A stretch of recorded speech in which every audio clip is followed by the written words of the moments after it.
Good afternoon. I'd like to welcome you to the 7th annual Broadcast Minds. We're very excited to partner with NAB to bring this panel of big thinkers to you today. The topic of discussion is going to be IP video, and we have a very studly panel. So I'm going to go ahead and, without further ado, go ahead and introduce our panelists. Our moderator today is Jim Louderback. Jim has 20 years of experience in the consulting, tech, and media industry. He was the editor-in-chief of PC Magazine. He was a pioneer of web TV as the CEO of Revision 3 and later became the GM of the Discovery Digital Network. Help me welcome Jim Louderback. You also might recognize him from the Tech TV days. Our first panelist is Steve Helmuth. He's the EVP of Media Operations and Technology for the NBA. He was also the SVP and GM of Major League Baseball Productions. He was nominated for an Emmy for his work on the opening telecast of the 1986 World Series, which is one of Jim's favorite baseball moments. You can sit down, all right. I just want to be here while you do this. Oh, okay. He likes. We're going to turn this into a roast. He's also he's in charge of tech and content production and global delivery for the NBA. This is Steve Helmuth, everybody. Yeah. And an all-around nice guy. All right, our next panelist is probably the finest ukulele player in the broadcast industry. We tried to get him to bring the ukulele, but he didn't. But it's Tom Sahara. He's the VP of Operations and Tech for Turner Sports. He's a veteran of the broadcast industry. Won't tell you how many years because he made me promise I wouldn't. He was Tech Ops for the Goodwill Games, Ops Director for the Olympic Games in '96, 2000, 2002. And as I mentioned, he is one heck of a ukulele player. Tom Sahara. All right. And he's the only one that brought a fan club with him today. Our next panelist is Mark Scarpa. He is executive producer and director for Simply New. He's worked with Alicia Keys, the Beastie Boys, Elton John, John Legend. He also has developed content for the Grammy Live, Earth Day, President Clinton's Town Hall, the Tibetan Freedom Concert, and also X Factor Live. Mark Scarpa. All right. Our final panelist for Broadcast Minds 2016 is the president and CTO of NewTek, Dr. Andrew Cross. He joined NewTek 18 years ago. I think he was 12 at the time. But he's the man behind the teams that have brought you products like the TriCaster, the 3Play, Talk Show, and NDI. He's published over 20 tech papers. Let's hear it for Andrew Cross. Take it away, Jim. Ladies and gentlemen, Philip Nelson. Thank you very much, Philip. And thank you all for being here. Hopefully you're having a good time. Everybody's had a couple drinks. We're going to have some fun. There are microphones over here. I encourage you to use them. I'm not going to be able to see that well, but if you're standing there, just wave around. We're happy to have questions. We'll have time for questions at the end. Happy to have questions whenever you want. If you want to get up and you've got something you want to talk about, it's an interactive session. It's for you. So let's get started. And a lot of interesting buzz at the show about IP production, IP video. But I want to start, because that's what we're going to be talking about a little bit today. I want to talk about what it all is. So, Tom, we're going to start with you. When you define IP, what does that mean to you? What does IP video production mean? How's it different from, say, Netflix? Well, I think what you're going to see at the show for many of the manufacturers are when they talk about IP, there are two specific thoughts around IP. One is moving from a coax and HDSDI infrastructure into an Ethernet-based infrastructure using off-the-shelf computer-grade switches. So that's one initiative that you'll see. And then the other is moving from dedicated hardware and purpose-built hardware into cloud-based and generic hardware with software adding the functionality. So those are two often IP terms that often are used interchangeably, but they're actually two very different applications. So Steve, talk to me about IP video and how you define it and how it works and how it's different from what's come before it. So for me, for the use of IP video at the NBA, it's video that's available everywhere all the time. That in other words, we can configure, reconfigure, and make feeds present, across an IP switch. So it vastly reduces the need for wiring, right, and it increases availability. Yeah, Andrew, talk to me about how you build something today in an IP infrastructure, how it's different from a studio you might have built yesterday with more proprietary technologies.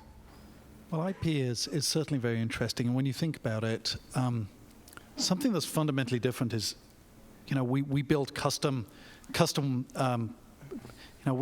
installations for typical video wiring now.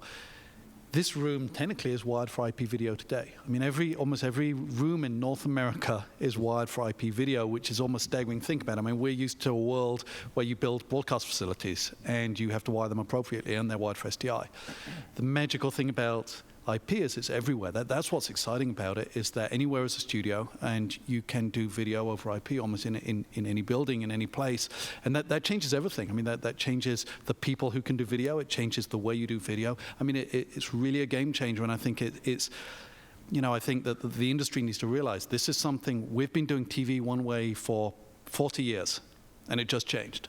The moment anywhere can be a TV station, it just changed, and that's a big thing. Let's talk about the bandwidth for a minute there, because traditionally, I mean, look, when Ethernet over twisted pair first came out, it was what, 10 megabits per second, and then we got 100 megabits, which seemed like an amazing amount.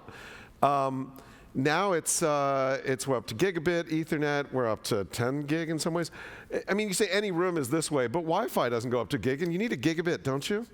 At least for this.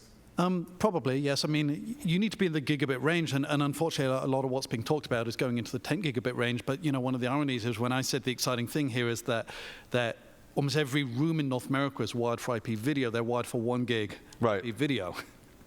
And so, to a large extent, I think us manufacturers, and certainly something that I know on behalf of what we're doing, it's got to work in 1 gig. You want to revolutionize the world. You want to go out and change the way people are producing video. It's got to work on 1 gig because that's what everything's wired for. And unfortunately, unlike lots of areas of technology like cell phones, it doesn't change every year. People don't rewire buildings every year. And so it's got to work on 1 gig. And I think wireless is adopting quickly, and luckily that's something that doesn't require the capital, the cost of rewiring a building. So you can put in new wireless, and we're getting towards 1 gig. Getting towards gigabit and wireless. Yeah, we're certainly not there yet. I know in my house we're not there yet. So the other thing that people tend to attach when they take IP and they think about that is then they sort of layer in this cloud thing on top of it. And I want to define the cloud as well, just so we all know what we're talking about. And Mark, I'm going to turn to you. Tell me, when you think about how does the cloud interact with this IP video world, and how do you define what the cloud is, and is this also a game changer? The cloud is where, the cloud is where all of your personal data resides. And that's kind of a scary concept on a global scale. Cloud, by technical definition, is a cluster of servers that are dispersed across the network or across the internet, all across the world. So you're no longer just uploading your data to one server and having it stored there. It's going up, it's being deconstructed, it's being shared, it's being spread at a variety of different facilities on the planet. When you start talking about cloud-based virtual broadcast studios and IP camera workflows, now you could literally, as Andrew said, you have every office facility in the world that is in essence wired and ready to go for broadcast. Those feeds can then be fed into a cloud-based virtual broadcast studio environment where you can do live switching from your laptop, sending that out to as many different destination points as you want. Traditional broadcast as well as streaming broadcast. So wait, let me see if I understand this. So, because I think I still have a little disconnect in my mind. So every room is now wired for IP with Ethernet, and they're all production. They all have gigabit. Wired for video. Wired for video. But the cloud, my connections, and you guys help me with this, my connections from this room to the cloud are not gigabit, right? Except if you've got gigabit Ethernet in your house or in your office, which isn't really that likely. You've got fiber. But so how does that all work together? Is it really a distributed infrastructure where I can have a camera sitting in St. Louis, and I can have a production facility in Topeka, and I can have my director in Columbus? Yes, that's the power of the cloud. It allows you to have different sources coming from different places and having different teams and different workers on those teams in a dispersed environment. Right. So Steve, go ahead. You look like you had something to say about this. I saw your mic twitch. Oh, no. No, for me, the Mic up to your mouth. Sorry. So for me, the cloud that I have is for the replay center at the NBA. Well, so okay, so So talk that's my about cloud. okay, so I got it locally, so I don't have it up there. Describe the Ultimately, it will replay. be. Describe the replay center in the NBA for those of you who don't know what that is, like me. So it's a dozen video signals coming back from every venue over a 10 gig network.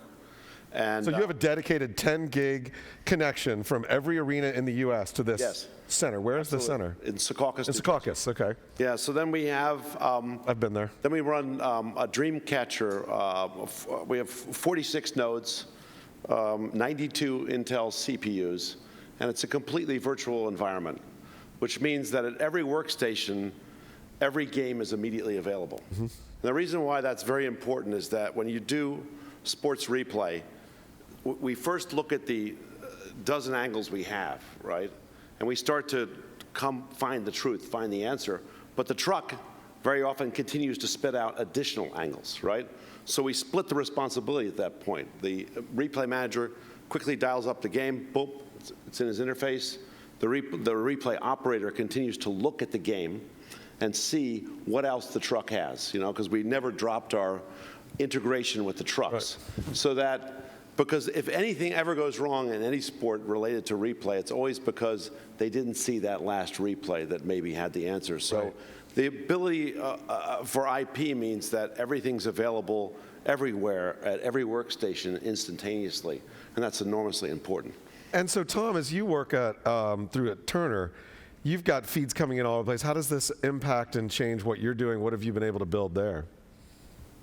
Well, the premier events obviously have so many cameras, it's really hard to get the kind of connectivity you need to get 40 cameras from a venue back to our studios. So what's one of your premier events? So would this be like the Final Four? Final Four, for okay. example, right? Yep. But we had other parts of the Final Four. We have some social media, and we just did a virtual reality event We'll get into that later. From the Final Four. And that was through the cloud. So what we did was we got the signal from the camera, converting that into a format that we could send to the internet or through the internet up to the cloud, and users could go to use their account, sign in, and get it. So what it provided us is we had this massive distribution channel at almost no cost. Right. Very little cost. So and Mark, we were talking about this before. You've got a LinkedIn case study, right? Where LinkedIn actually did some stuff with this as well. Can you take us through that? Yeah, actually, LinkedIn worked with a company called Make TV, who is a partner of NewTek's, and you can see them at the NewTek Explorer Zone. I wasn't directly a part of that. I got to come and witness that, and what was very interesting, you had your typical NewTek TriCaster setup, wired cameras going directly into the camera systems, and this was for a giant sales conference that LinkedIn was doing. They had 10,000 employees coming in to Vegas to the Aria Hotel. But one of the things they wanted to do was have remote camera crews. And since this is a sales conference, it's not a traditional broadcast environment, to have folks walking around with microwave trucks or even live view packs, there was a cost, it was cost prohibitive. So they actually just had folks with rigs very similar to this that would just make it very simple to shoot and broadcast live into the cloud and use the Make TV switch as a sub-switch, if you will. So they had about 15, 20 cameras running around, iPads, mobile phones, and the like.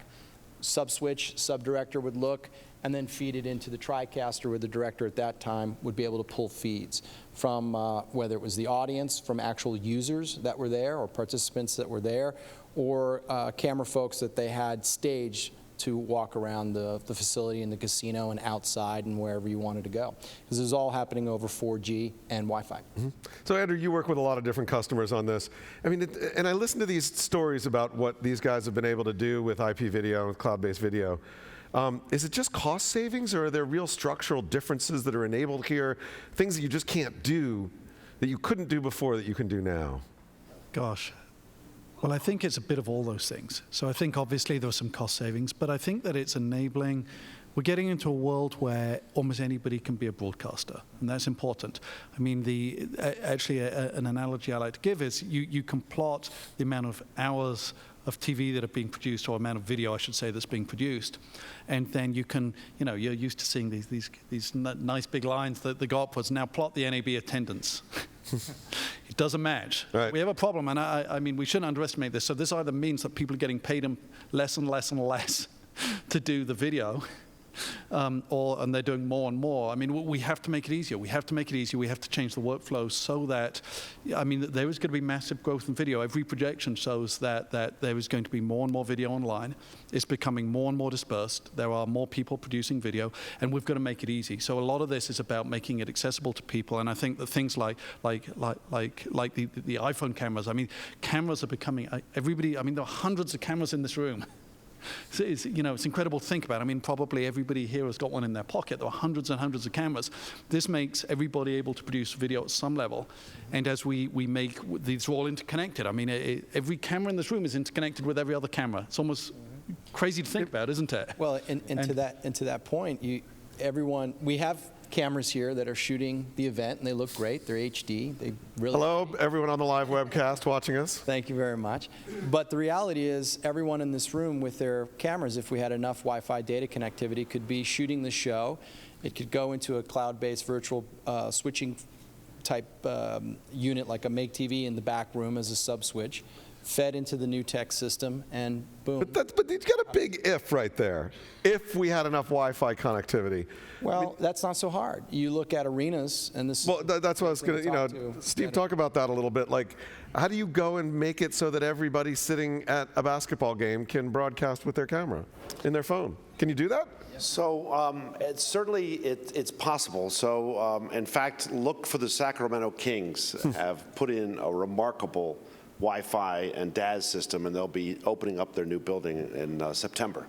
So they've worked very closely with Qualcomm on it. It's going to be amazing, the throughput that's there. But I think that as you think about IP and arenas, you think about availability, right? To the point that Andrew was making. The behind the scenes, right? An iPhone can broadcast, can capture the arrival, can capture the players getting ready in the locker room. I mean, the fans can contribute video. You can literally just interconnect everybody, and then in addition, all of the replays, and all of the other material can be easily shared across the network and connected. So it would just be incredible connective, tissue across the entire arena that just really hasn't existed before in a world of HDSDI. Yeah, so let's talk a little bit about the technology side, just because I want to make sure we all understand this. So we've got all these devices hooked up via standard Ethernet IP infrastructure, cameras, storage, switchers, graphics, all this other stuff, everybody with their camera out there. Are there latency issues, Andrew, or anybody, latency issues here? What about how far apart can these things actually be? What kind of bandwidth do you need? Sounds like it can go wireless. What can you and can't you distribute? Talk a little bit about the technology behind it. Well, I think that so some of these things, I mean, first of all, it's not necessarily about the latency, it's about synchronizing these devices. Right. So it doesn't matter what the latency is within reason, as long as they're all in sync with each other. And there's definitely some challenges. The moment we're going into into everybody's got cell phones and you're trying to bring them in, that's kind of, I mean, the potential is there, but I think that what's most important is not necessarily that everybody in this audience would be contributing to the show, but that a small number of people with their iPhones, they are good enough to contribute to the show. And once you've limited your domain down to one way that you can manage, you can deal with those problems. So, and it has become massively cheaper. It is a lot easier to get a few people with iPhones or with whatever phones. And certainly when you're thinking a few years from now, these phones are going to become remarkably good. I mean, it's all about economics at the end of the day. And our industry is big, but it's not at the scale of the cell phone industry. The cell phone industry and the people making cell phones, their goal is to beat DSLRs, and they're going to do it. I mean, they are going to get there. I mean, they're putting billions of dollars in, trillions of dollars in, that obviously us as a video industry can't, and we get the halo effect of that. And that's really what this IP revolution is about, is that we're seeing the halo effect of much bigger industries impacting ours. All right, so but realistically, and you know, Tom, you've built a lot of studios and remote operations and realistically, you're going to build an IP-based infrastructure in a studio. How far apart can one thing be from another? Well, really, it's as far as you can get a physical connection to it. Because now with fiber, you can be halfway around the world. Yep. I mean, So look, they're really Go ahead. Jump in. we're Jump in. broadcasting from Mars, live. Yes. Yeah, but not in 4K. Yeah. Well, So anywhere you can get that signal. So it removes the limitations that we had in the coax world, where you could only go so many feet. With IP, it really does remove that. And I mean, everyone sees it here. I mean, you can pick up your phone and call someone, and that's all on IP. yeah, So, but go ahead. to the point, well, like in the replay center, we get the cameras from the broadcasters, and frequently they're from 2 different broadcast trucks, right? So Right. we have to synchronize them. So we actually came up with a method and an app to do it, which is we had our photographer in the venue flash the strobe, and then we'd all go grab the strobe frame, then we'd synchronize the cameras that way. That's the way we do it every night. That's awesome. That's instead of doing like the slash, you Yeah, know, exactly. scene 1, take 1. It's the Right, right. strobe. So That's why those things go off. Right. So it's about synchronization. I thought it was some idiot trying to take a picture. Right, but the speed of the network flash on. the speed of the network is such that when the replay center talks to the referees at courtside, there's no lag. They're talking about the same video. So I get that this IP world makes a lot of sense. It's sort of this, we definitely want to get there. It's a good trick, isn't it?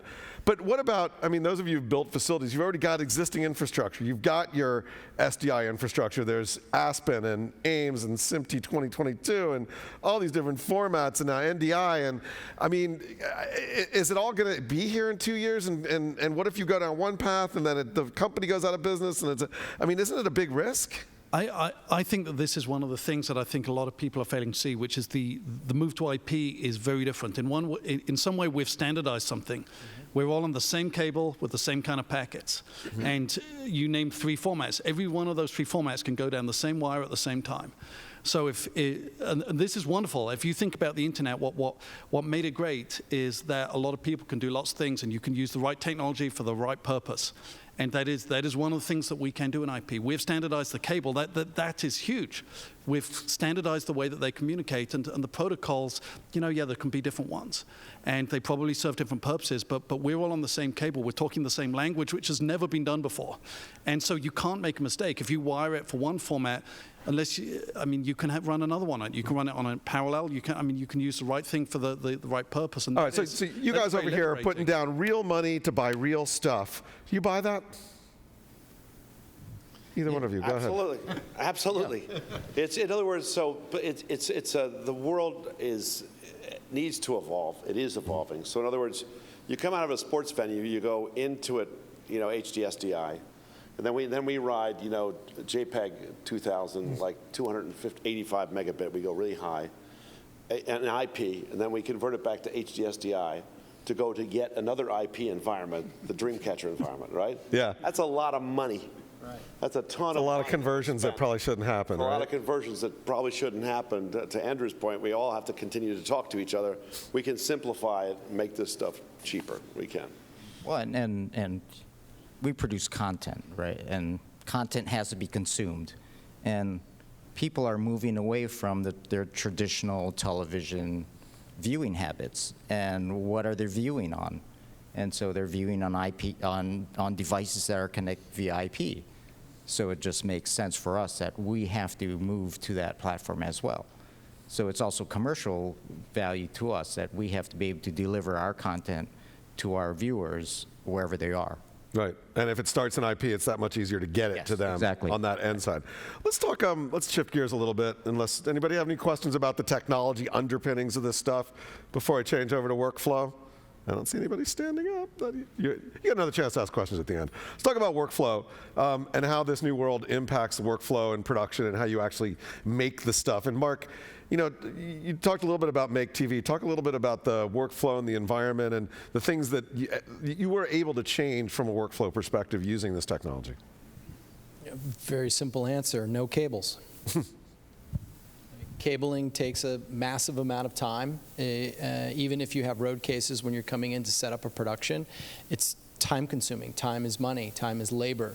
Coming in with a TriCaster system and a couple of laptops and a 46-inch plasma display and having your cameras rigged up with, this is a very stripped down rig, but you can have a very advanced rig with a light and sound and so on. You're ready to go. I highly recommend that everybody, when they use their mobile phones, to shoot with prime lenses because it obviously looks a lot better. So I think from a cost perspective, going back to money and workflow, and time is money, it doesn't necessarily mean that you're getting rid of camera people or you're getting rid of technical managers or getting rid of TDs. In fact, we've added since 1996 that we've been doing a lot of IP broadcasting, if you will, or streaming. We've always had an IT person on our shows. We were probably the first company that ever did that, because back then it was still satellite. So this, I think engineers and IT professionals will become more and more integrated into the broadcast workflow environment. So if anything, we're adding some jobs, but saving time and being able to be a lot more flexible in terms of the type of capture and experience that we can provide to the end viewer. And this experience you had on the X Factor, right? As it changed over time, you were able to do a lot more? Yeah, X Factor was not quite IP workflow. It was a little bit different. We were mostly doing second screen content and complementary content to what was happening on TV. But even in that experience, we were taking in real-time content from people that were watching the show as it was happening. So you would have someone that's sending in a picture or sending in a video or sending in something that would then end up not only on the TV broadcast, but on the second screen experience, all Steve, in real time. I know you got... So I think what it enabled us to do at the NBA is design much simpler interfaces. So our referees look at a screen, and in fact, there are no replay operators at the NBA. It is the referees and the replay managers operate it themselves. So they look at a screen with a dozen pips on it. They hit the camera they want to look at. They get control of it. They use their fingers to zoom. Right? It's a very intuitive. Cool. It's a very intuitive interface. And we designed another facility next door to it, which we call the GDC, where we deliver programs around the world, all of our live games, and we condition the feeds, right? We make them continuous, so we cut all the action. When the game stops, we cut the mascots, the dancers, the plate twirlers, the whatever it is, because the NBA is totally, unique in that we have vaudeville going on in all the breaks. So and people love it, right? We have bands and musical acts and you name it. So, and that interface, again, is it's a master control switcher, but it's operated by just touch, select, do a transition, a wipe, insert the SCUDdy call and move on, right? So we deliver completely conditioned feeds to our partners around the world. Well, just as my comment there is, I'd be interested in hearing how the instant replay period as a technology really impacted all sports. When it was first introduced, it was actually very controversial, and you couldn't request a video replay as a coach. And from my understanding, still the referee's judgment trumped whatever they were seeing up in the booth. So what was the evolution of that? Well, the first thing that impacted replay was HD, right? So in fuzzy old SD, you didn't know if it was a foul or it wasn't, right? You just kind of see a little blur up there. So all of a sudden, the next thing that greatly influenced it was high frame rate cameras, right? So now the fans at home are precisely seeing exactly what happened, right? So that's what led all sports leagues into the realm of replay, right? Now we're a flow sport, right? So we want to interrupt the flow as little as possible. So all the rules around replay are made to not interrupt the flow of what's going on the field of play. So, and that's really where we've jammed it in where possible. But the constant feedback that we get in all of our surveys from the fans is that they want us to get the call right. Yeah. Number one, get it right. And that is the bottom line. So we're gonna learn to fit more replay in, and we're experimenting with headsets and other technologies to be in communications with the referees. And we have referees in the replay center now actually making about half the calls.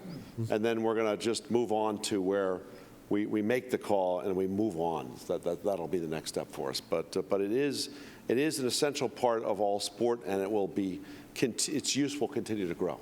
I'm convinced. So the fans will never make the calls, though, right? We won't have the guest referees coming in. They can vote on it. Yeah, they can vote on it, exactly. Second screen experience. Exactly. Tom, talk about some of the workflow changes you've seen at Turner as you started to adopt this in. What's changed, and what do you think will change? Well, a lot has changed, and I think the biggest impact that IP has had is on the speed and the efficiency.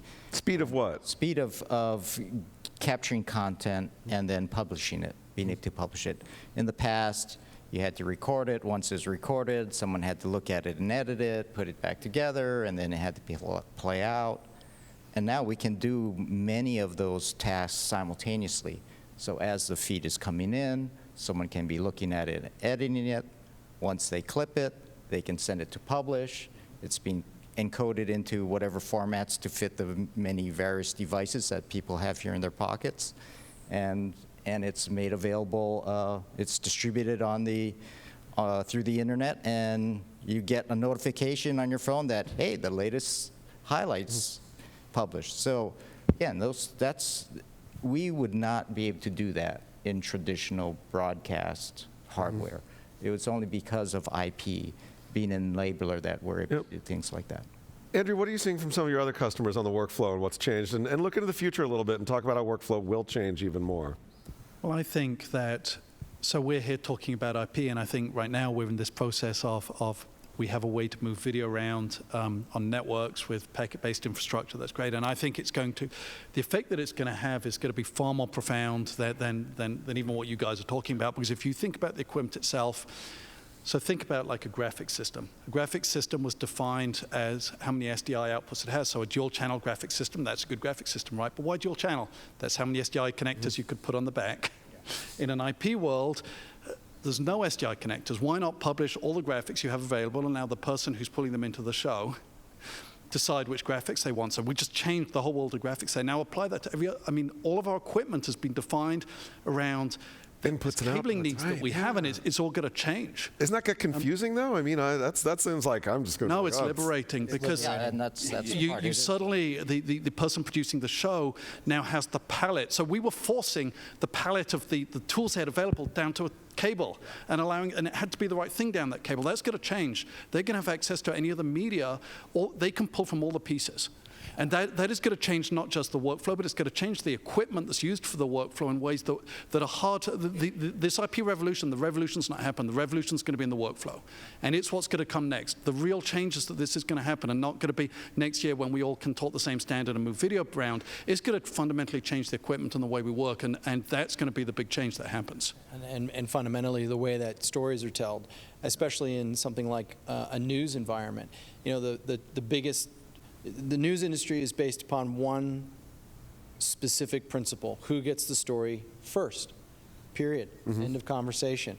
If you have cameras on the ground, if you have an eye in the sky, if you've got a truck that's on the scene, you get the story first. That's your exclusive. It could have monumental monetary value for that news organization. Well, if everyone on the planet, there's how many billion phone users, suddenly can be broadcasting live news events into a cloud type environment, and news organizations can pull that down live and in real time and have it go out via traditional broadcast, OTT, wherever it might be.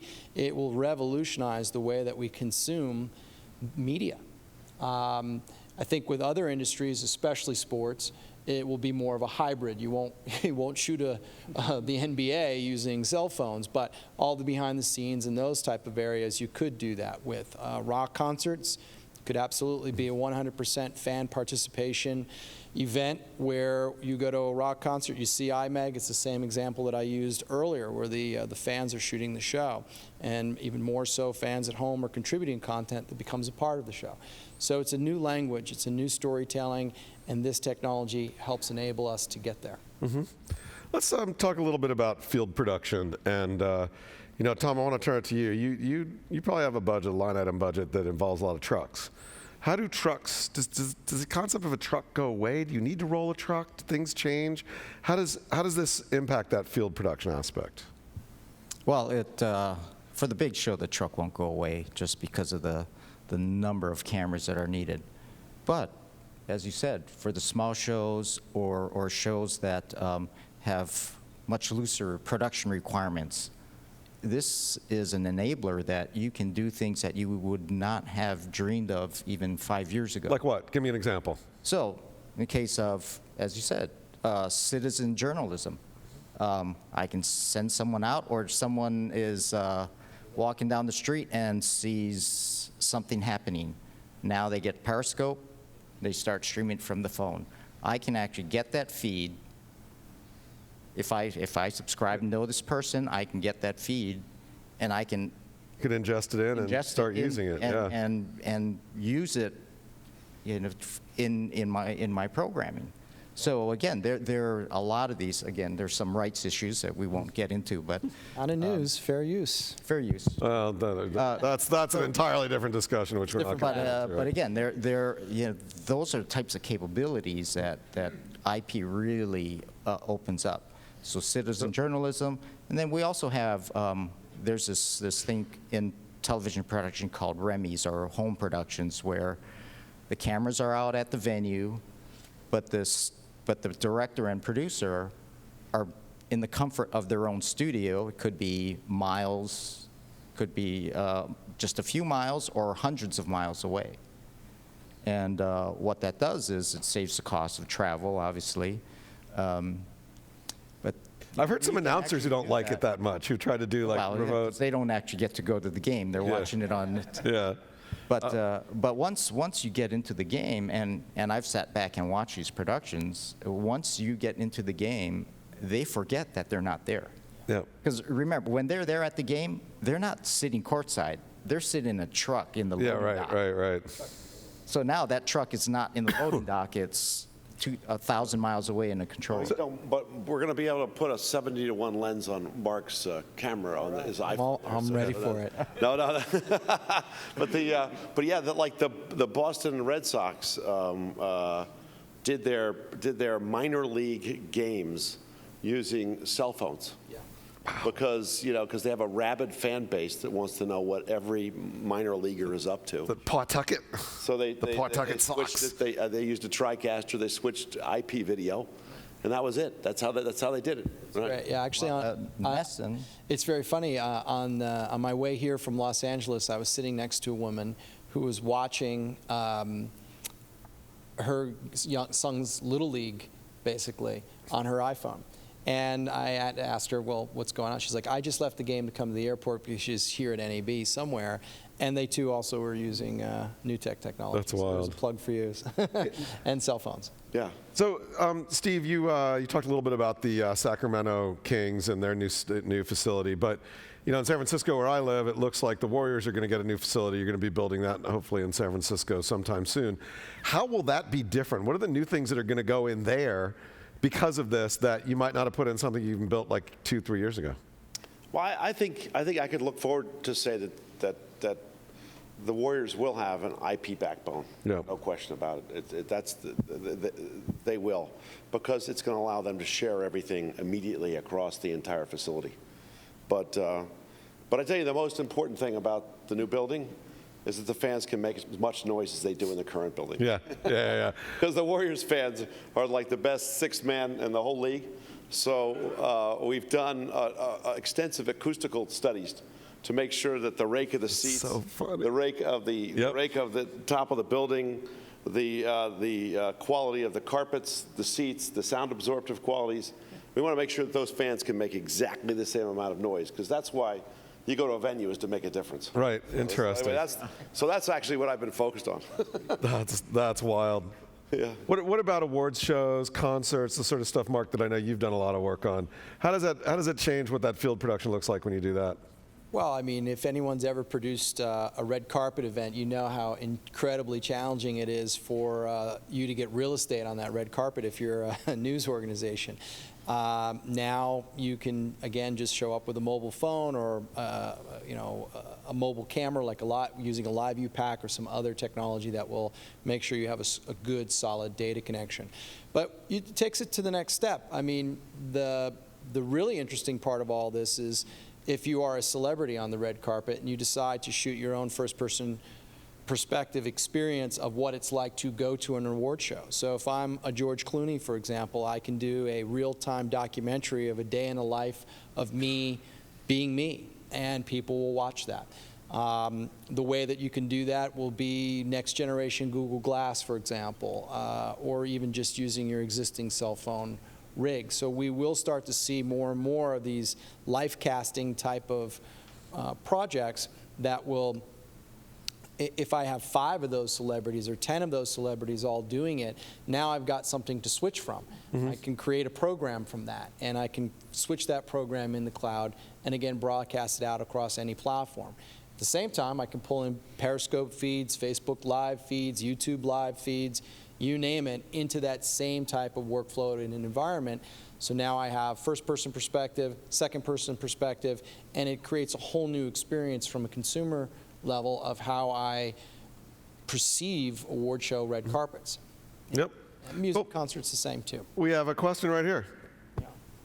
Yeah, from what we're seeing on the floor, IP is not only going to happen, it's already happened from what we're seeing in the show today.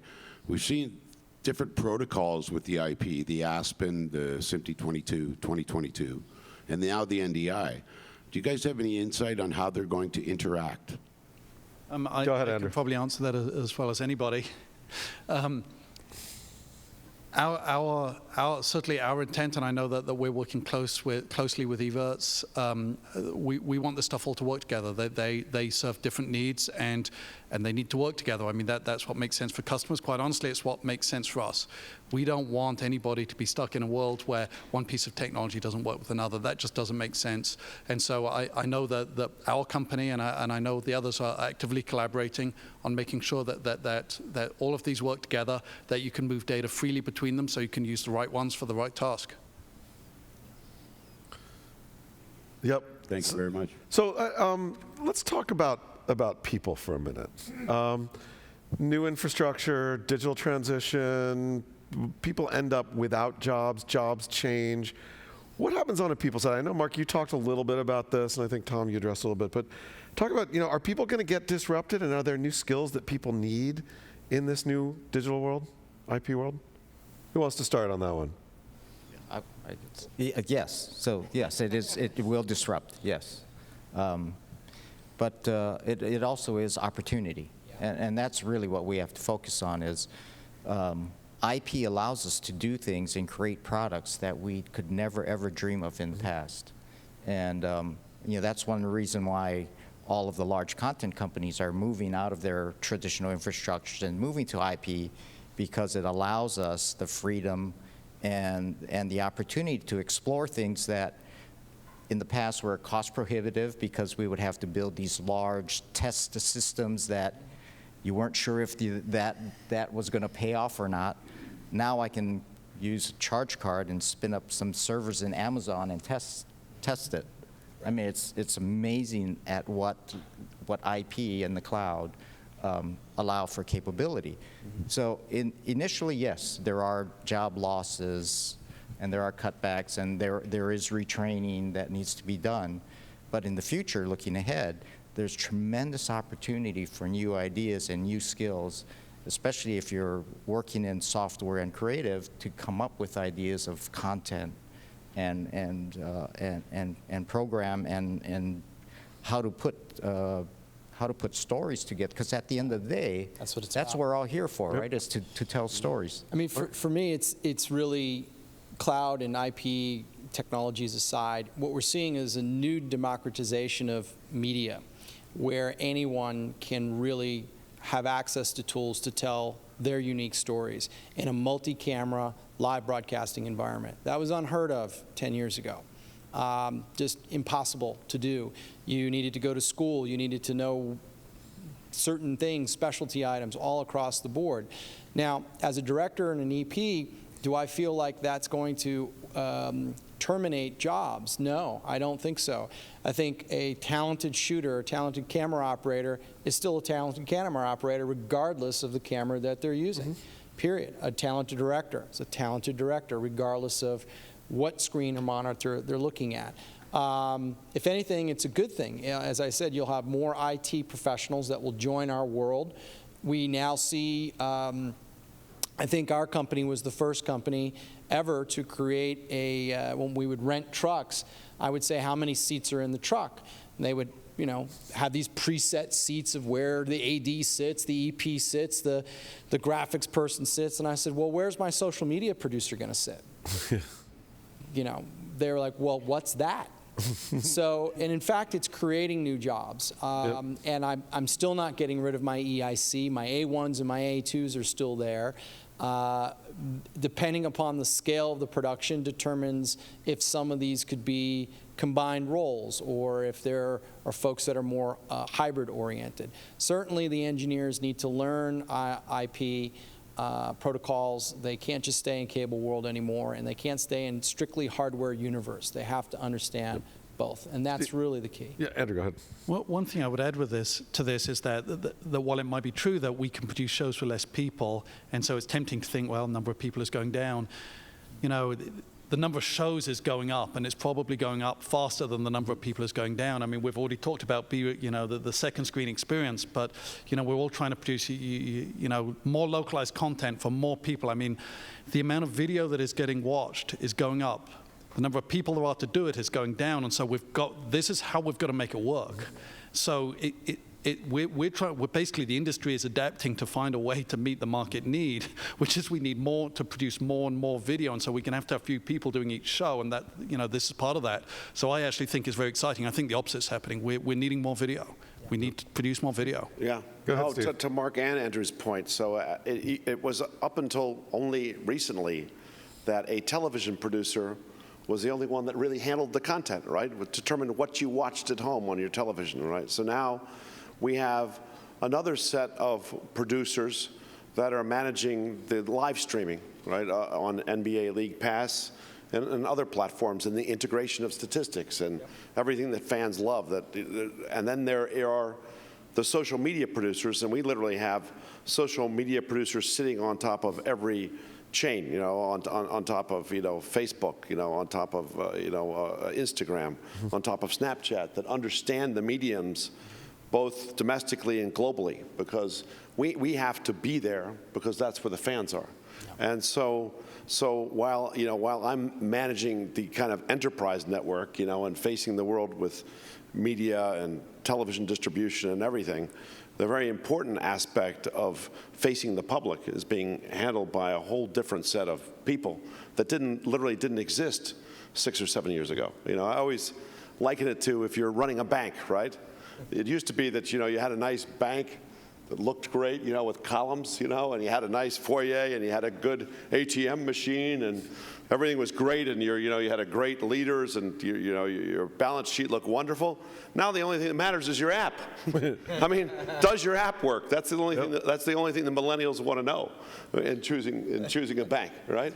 Does the transfer happen quickly? Is everything there? So it's a lot the same for us. Can I get a drink on a Saturday night? That's all they care about. That's all I care about. Just Go ahead. About job creation, we went 3 years ago. We had 2 social media producers.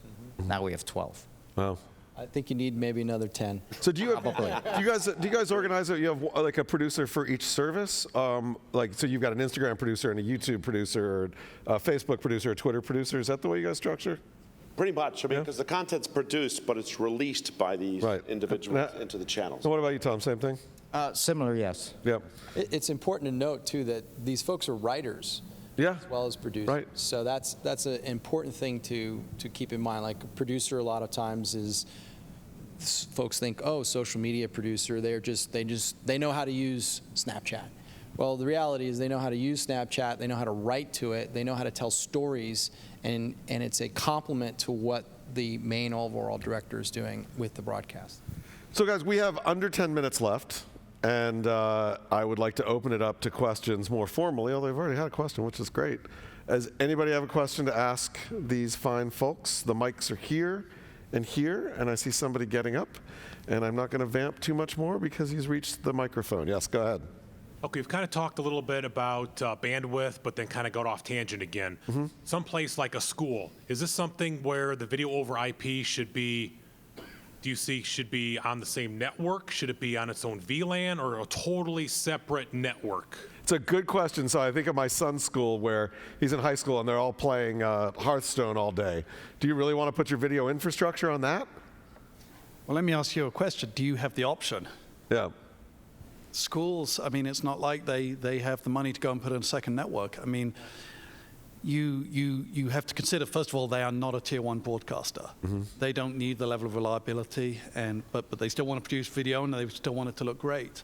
We've got to try to design something as an industry that they can realistically use. Now, I should say, the technology behind a lot of the stuff and behind the infrastructure has got so much better. I mean, what is going into even cheap, routers and switches these days is just staggering just by, from a few years ago. So, but I mean, really, it comes down to, is there even an option on this? I mean, they can't always put in second networks. Let's think about it this way. So I got a gigabit, right? I got a gigabit of bandwidth available for everybody in the whole organization. If I want to build a reasonably good, robust system here, how much of that is dedicated to this? Is it 100 megabits, 200, 300, 500, 10? Well, first of all, I mean, networks are largely point-to-point these days, and on any good router or switch, you get a gigabit between any two destinations.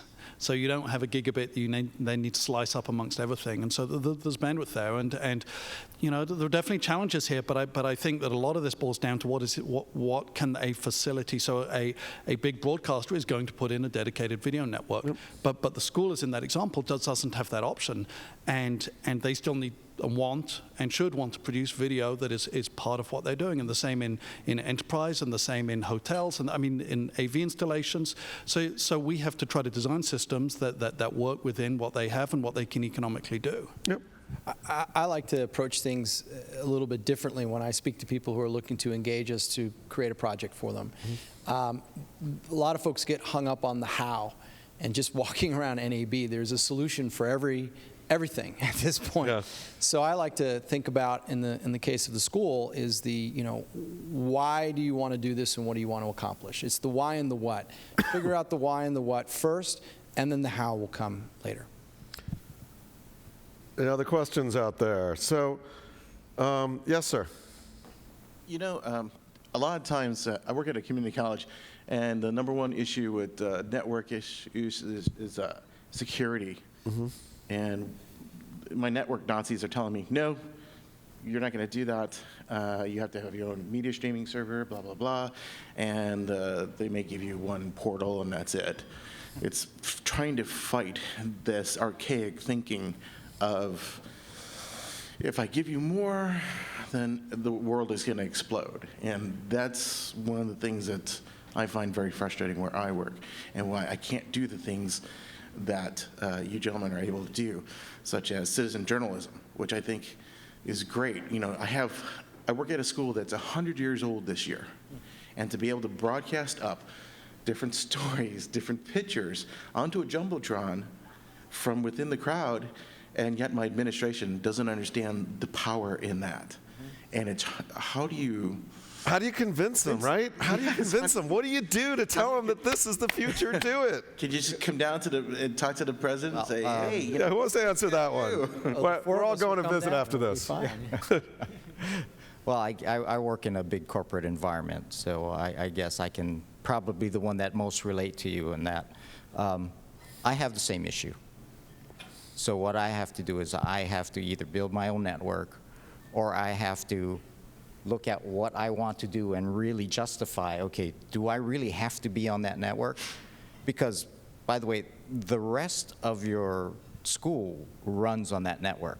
So if something happens to them, you're not going to get the call, they are. See, and I'm in the same boat. So again, you have to go back and say, okay, what do I really want to do on the network? How much do I really need?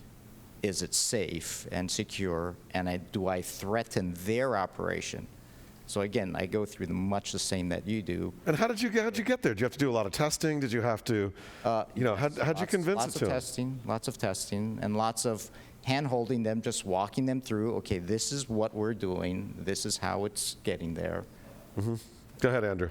I was going to say, but part of this is gradual change. I mean, some of this stuff doesn't happen overnight, and persuading people, that this is a workflow, it takes time. But think back 10 years on what you were doing on these networks and what you're doing now and how much it's changed.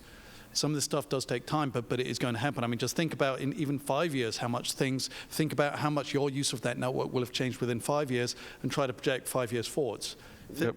That this does happen, and it's because the world is changing. We can move video around over those networks. Now it's not been done before. So patience, test, bring them in, and I guess open those lines of communications. Look, we've got about 3 minutes left. I want to end with one question for each of you. So this is, as one of the questionnaires said, the world is here today. We are in an IP world, IP creation of video, delivery, production, et cetera. But look out, I want you all to put your futurist hat on there for a minute. And, I think, Andrew, I'll start with you. And we'll go down this way, so this means you get the last word. What's one amazing, wild thing that, 3, 4, 5 years from now, this is going to enable that we can't even imagine right now? What is that one, like a wild thing? You're like, oh my God, we're going to be able to do this. I never would have thought of that. I think, first of all, as I've said, I think that we're not going to recognize the world of production. I think what we're going to see is we're going to see exciting new things. Think about the internet. Before the internet, you couldn't possibly imagine what the internet was going to do. Before there was Facebook, there was no analog version of Facebook, and before Google, there was no, analog version of Google. We're in the analog world now, and we're about to go into the IP world. Try to imagine the internet before an IP world. That's what's about to happen to our industry. What's going to happen is there are going to be the guys who come up with those Facebook ideas and those Google ideas and bring them to our industry, and that is exciting. I don't know that we know what that's going to be, but what I know is that we're going to see things get disrupted, we're going to see things change, and I think it's very exciting. So the production version of Grumpy Cat is coming. Go ahead, Mark. Just think about that for a minute. Nobody would have expected Grumpy Cat. You just totally threw me off. When they first came out with the first web browser, you didn't know that was going to lead to Grumpy Cat, did you? Sorry, Mark, go ahead. Well, if time tells us anything, people want to have a more visceral experience, with regards to their storytelling experiences. They want to be more immersed into the stories. We obviously have all seen the second coming of VR, the first coming of AR, 4K, 8K, so on and so forth. But it comes down to storytelling, and it comes down to how you experience those stories. So if we have a truly IP cloud-based environment with change every surveillance camera out on the planet with VR-enabled cameras, you can literally fly through reality. And that's already evident in early version of Google Maps. So now you can look at it a little bit further from an entertainment perspective, from a Second Life perspective, where you can cohabitate in these new universes that are created. And then ultimately, I guess, we'll be in the Matrix. Cool. Yep, sounds like my dream sometimes. Tom, go ahead. Yeah. Well, what was that show about, they were just following this guy around and documenting his life? Oh, the Truman Show. The Truman Show, right. Yeah. And basically that's it. Everyone will have their version of the Truman Show.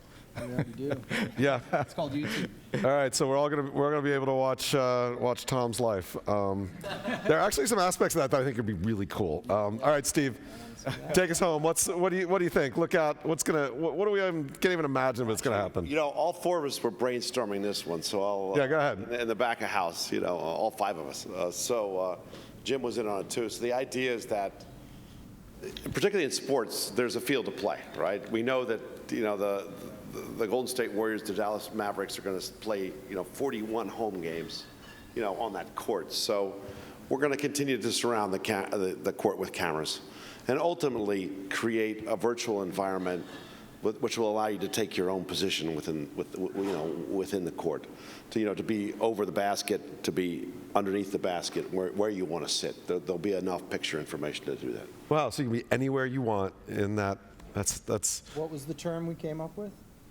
pick your seat. Pick your seat. Pick your perch. Pick your hoop. That's it. All right, I want to thank these guys, Andrew, Steve, Tom, Mark. That was great. I want to thank all you guys for coming and sitting around. Thank you to NewTek for putting this all together, and I hope you all have an awesome, awesome NAB. Thanks, guys. Thank you. Great to meet you. Let me get a group shot of y'all real fast.